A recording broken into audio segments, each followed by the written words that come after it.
Lənkəran və Cəlilabad Dövlət Peşə Təhsil Mərkəzlərinə infotur təşkil olunub.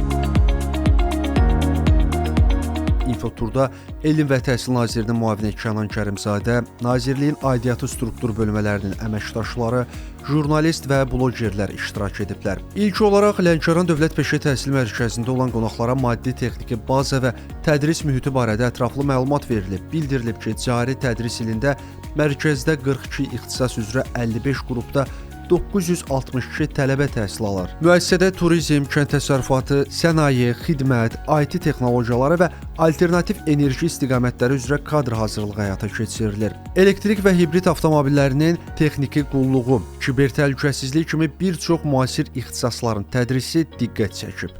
Nazir müavini Kənan Kərimzadə infotur boyu iştirakçıları maraqlandıran sualları cavablandırıb. Avtomobil təmiri ilə bağlı burada nümunəvi şərait yaradılıbdır. Yuxarı hissədə gördüyünüz yer məhz bu ixtisas üzrə tədris zonalarıdır. Yəni tədris otaqlarıdır. Oradan da tələbələr burada baş verən real praktik işləri izləyə bilirlər.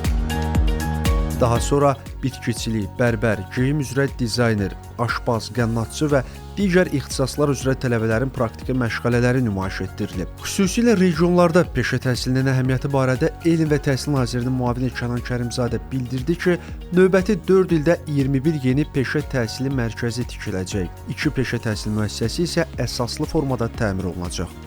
Regionların sosial-iqtisadi inkişaf nöqteyi nəzərindən peşə təhsil müəssisələri çox vacib rol oynayır və növbəti illərdə yəqin ki, hər iqtisadi rayonda ən azı 1 və ya 2 belə yeni müasir təhsil müəssisəsi, peşə təhsil müəssisəsi istifadəyə veriləcəkdir.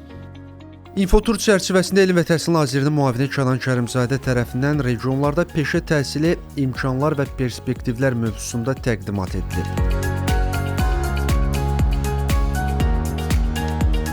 Qonaqlar daha sonra Cəlilabad Dövlət Peşə Təhsil Mərkəzinə səfər edib. İştirakçılar mərkəzdə yaradılan maddi-texniki baza, tədris emalatxanaları, laboratoriyalar, maldarlıq ferması ilə tanış olublar. Bildirilib ki, bu mərkəz də regional inkişaf proqramından irəli gələrək bölgədə gənclərin peşə bacarıqlarına yiyələnməsinə yeni imkanlar yaradır. Müəssisədə kompüterlərin təmiri və xidməti üzrə texnik, mühasibat uçotu, web dizayn və proqram təminatı, çilingər santexnik, mebel ustası kimi bir sıra istiqamətlər üzrə mütəxəssis hazırlığı aparılır. Müəssisədə kənd təsərrüfatı məhsullarının istehsalı üzrə fermer, bitkiçilik, heyvandarlıq və baytarlıq üzrə mütəxəssislər də hazırlanır. YouTube kanalımıza abunə olun.